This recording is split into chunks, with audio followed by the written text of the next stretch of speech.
Ipumbu said from his ministry side, all focus will now be placed on economic recovery and that they will need the support and cooperation from the private sector that has been hit by massive job losses as a result of the COVID-19 pandemic.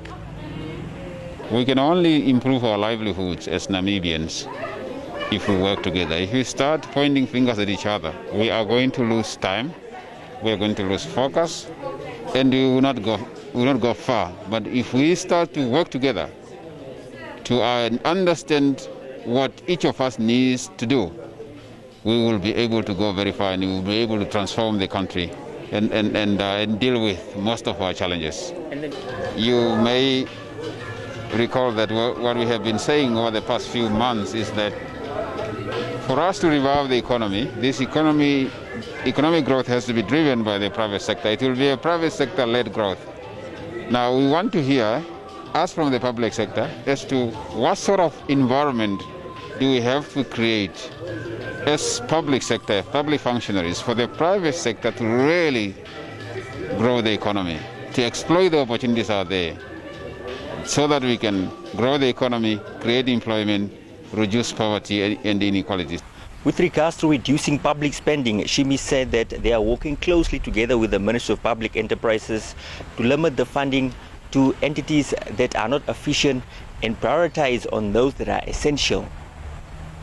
First of all, understand, and we are busy with that assessment, as to which public entities should government keep and which public entities should government shut off, in other words, privatize. And as I said in my budget statements, we are already starting with a listing of the mobile telecommunication company, MTC, next year. That will be partially privatized.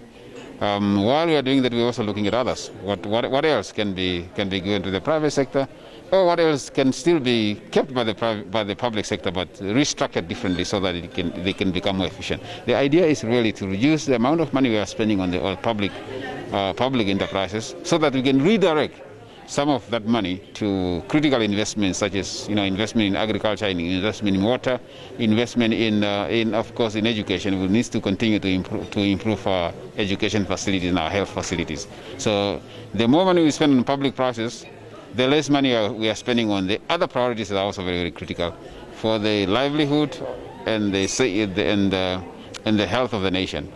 Shiimi said that Namibia's economy was already recovering before COVID, and now that there are more challenges on its path towards recovery, he said the only way that they can overcome these challenges is if Namibians work together for the common good.